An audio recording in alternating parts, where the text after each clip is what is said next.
Good morning. Well, welcome to my favorite part of the day.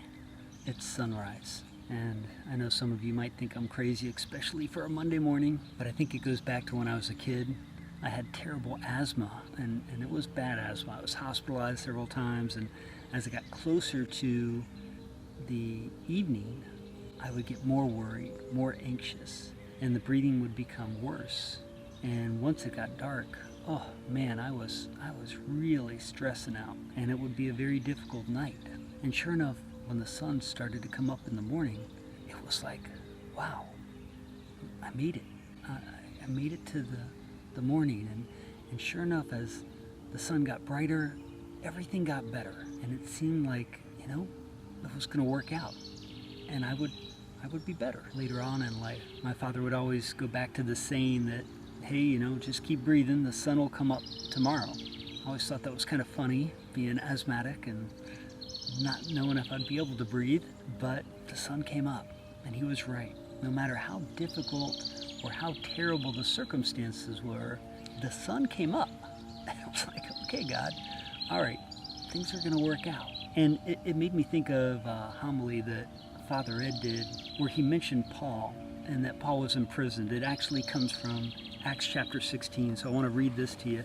And I've got a very old Bible. This is a Bible that I got when I was in youth group about 30 years ago, and it's been with me. It's got coffee stains and it's fallen apart, but I got little notes in here, and I can't let it go. So it says in chapter 16, the crowd joined in. They showed hostility toward them, so the magistrates had them stripped and ordered them to be flogged. They were given many lashes and then thrown into prison, and the jailer was told to keep a close watch on them. So following such instructions, he threw them into the inner prison and fastened their feet in the stocks. In the middle of the night, Paul and Silas were praying and singing God's praises while the other prisoners listened. What? So they had just been beaten, whipped, chained, and really just thrown away into this prison, and they're singing praises to God.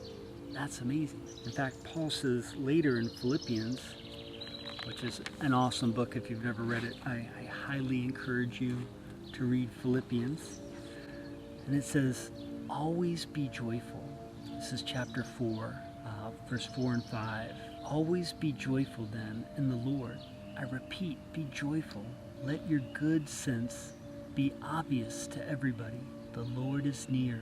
Never worry about anything, but tell God all your desires of every kind in prayer and petition. This is the important part. Shot through with gratitude, and the peace of God, which is beyond our understanding, will guard your hearts and your thoughts. How awesome is that? So here, Paul's not only preaching it to the Philippians, but he's living it in Acts. He's telling people, hey guys, this is what I do. When times look bad, I know that this isn't the end. God has a plan. And so, what does he do? He praises God. And the other prisoners, who had nothing to do with this, start listening. And sure enough, a miracle happens, right? Suddenly, there was an earthquake that shook the prison's foundations. All the doors flew open, and the chains fell from all the prisoners. When the jailer woke up and saw the doors open, he thought, that's it, I'm dead. So he was going to kill himself. Paul stops him, and not only stops him, but he becomes a believer. He gets baptized because of the witness of Paul through this difficult circumstance. So here's my challenge to you this week.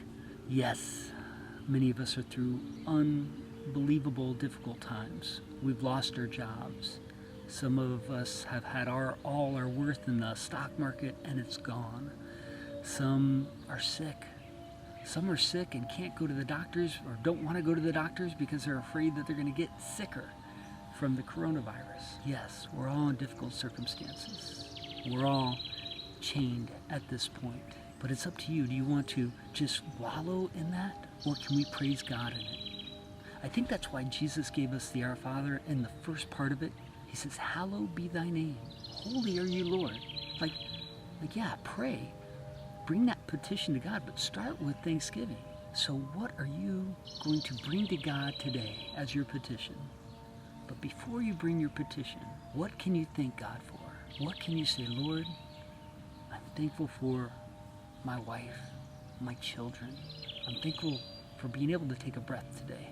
Being asthmatic, I appreciate that. Thank you for this beautiful, glorious sunrise where I see your transforming power from darkness to light. Thank you for the birds and the chirping, and you can go on and on.